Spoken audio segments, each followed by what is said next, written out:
Hi there, another AI video. And in this video, I'm going to talk through what I actually decided to do in terms of preparing for AI, I suppose, or looking at the AI landscape and thinking, okay, well, I need to sort of slightly side shift to, as best I can, make way for my life as a composer with or without AI, as things will happen in the future.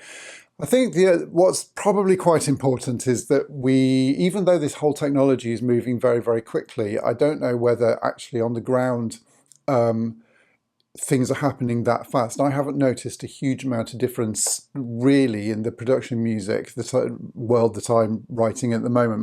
Nothing's really changed. There's quite a lot of fear, but I don't think anything's actually massively shifted. So I think we need to look at this as a long term, the next 2 to 3 years, maybe something like that. And that gives time to prepare, to slightly maybe change focus, or to look at, sort of where we're going and how we can make the most of this opportunity, he said, slightly ironically. Okay, so the first thing to do, or the first thing I decided to do was, well, I need to work out what I can do that AI isn't going to do, or AI probably in the near future isn't going to go. So to me, that said, well, I need to start writing music of better quality. AI can write loopy music, it can write generic music in fairly simple, generic styles at the moment very, very well. There's no denying that. It's always going to be able to do that, and it's going to get better. It's as good as I am at writing a 30-second hip-hop track. I can tell you that now, probably better, because I'm not great at writing hip-hop. I could do a pastiche, but maybe that's what AI is doing. I'm not sure. Yeah, well, it is.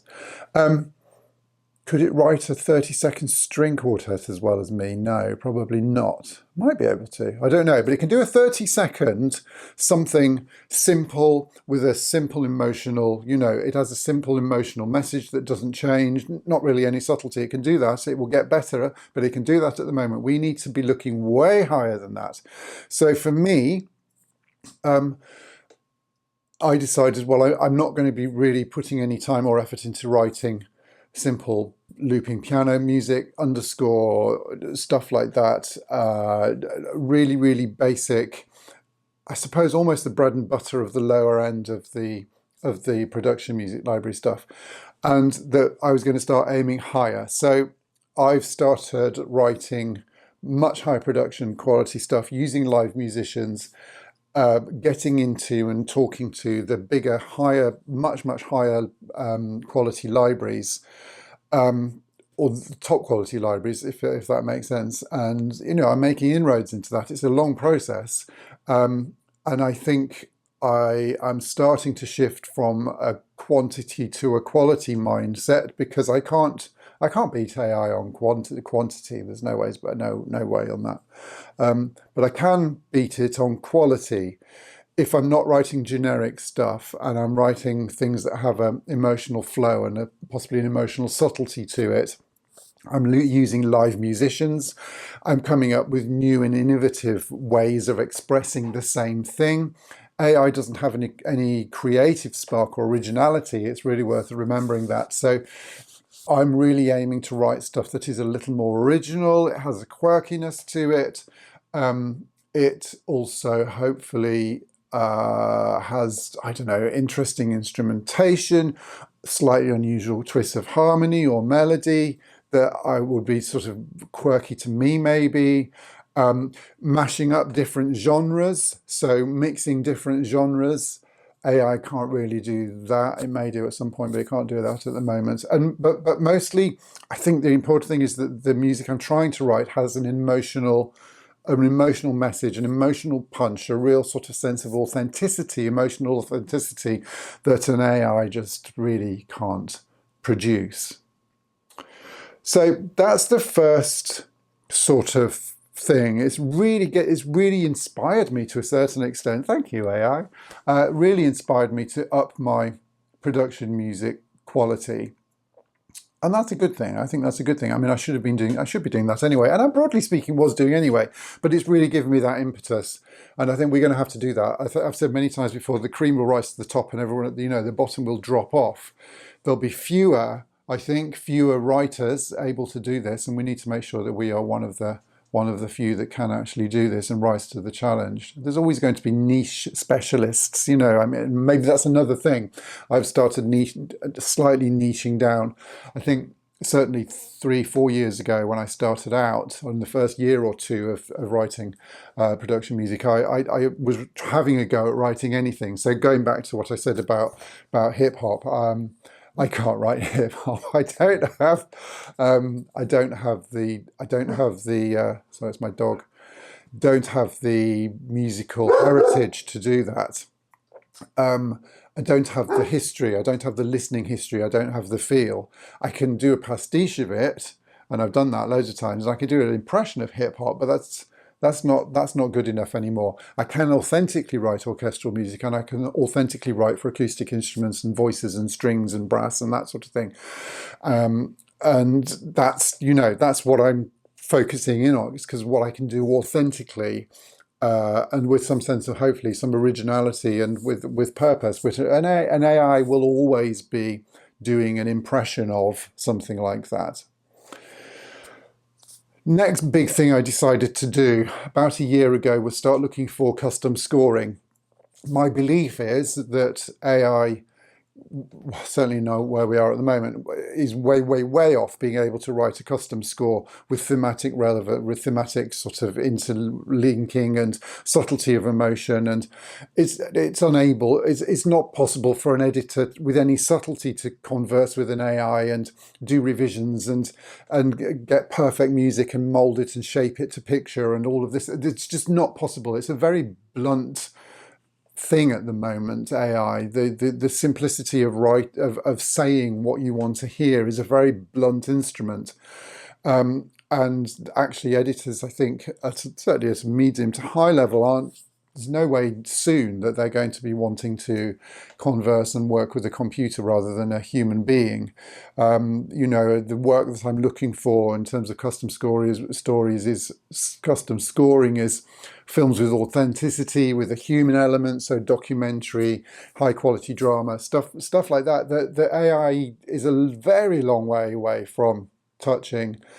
I also think that even if AI could write music as good as we can do to picture, who wants, we can't, we can offer a personal, we can offer a service, we can offer an experience of working, of collaboration, of creativity that an AI just can't do, so that's the second strand of where I'm thinking. So custom scoring, and I've been scoring short films and making contacts with editors, etc., for a few months now, for a year now, in preparation and building that part of my work. So I see in the future, maybe if the production music is hit by AI in any fundamental way, then maybe I can combine it with some custom scoring, which I think is a little more AI proof, and that will keep things going. I've also thinking, and this is part of why I'm talking to you now, that if things go completely crazy, and I'm looking a long time in the future here, and writing music is just not financially viable anymore, then, I think at that stage, we're talking about a world shift. I think at that stage, if writing music isn't a viable job anymore, there's going to be thousands of composers, thousands of video creators, thousands of musicians, thousands of anybody who's had their job taken by AI, thousands of people out of work. There's going to be a massive sociological shift if this sort of goes where it could go, whereby there's millions unemployed, millions who have free time, millions who just don't work, can't work. Will they be provided for? Will there be alternative work? I don't know. However, it seems to me that even if, for me, writing music isn't a financial option anymore, and I think that will be a long time down the future, if that wasn't a financial option anymore, I would never stop writing music. it's something way beyond, right? It's way beyond the financial gain for me. It's part of my soul. It's part of me, and there are millions of other people at all sorts of different levels who looking for a creative musical output. Therefore, my thinking is that actually in the very long term, in a scenario like that, then I would turn to helping other composers and other creatives and work and teach within the creative space for people to sort of fulfill their creative fulfill their creative potential in that sort of new world environment, which is why I'm on my fledgling YouTube channel now. And I think getting used to and working out how YouTube works and how teaching works, though I have a lot of experience as a teacher. I'm a qualified teacher, which is another good thing, I think, for that. But those are the three big strategies. So there's the improving the production music quality, which is a sort of ongoing strategy anyway. There's the custom working, custom scoring strategy, and there's the very long term potential YouTube community strategy as well. YouTube teaching strategy, and we'll just have to see where those things go. Not all of those will continue probably, and as the landscape changes, I may change direction.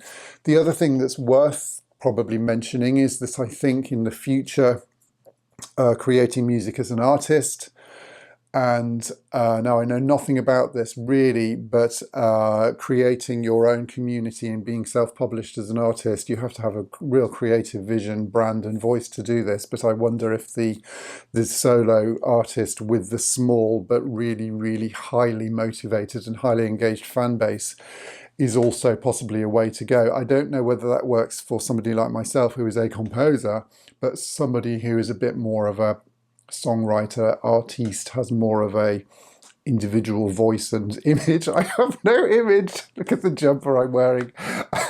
My hair. I don't have an image. Yeah, would anybody aspire to be me or my lifestyle? I don't know. But I think that's another potential alleyway that certain musicians will go down as well.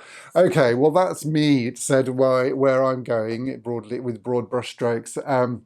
It would be great to hear from you on your thoughts on this. So please comment. Thank you very much for watching. Do subscribe if you'd like to hear more of me going on about music stuff. I think there'll be a button somewhere, and I'll also link to other exciting videos, top left, bottom, or right. So have a click on that as well. Thanks so much for watching. Cheers. Bye bye.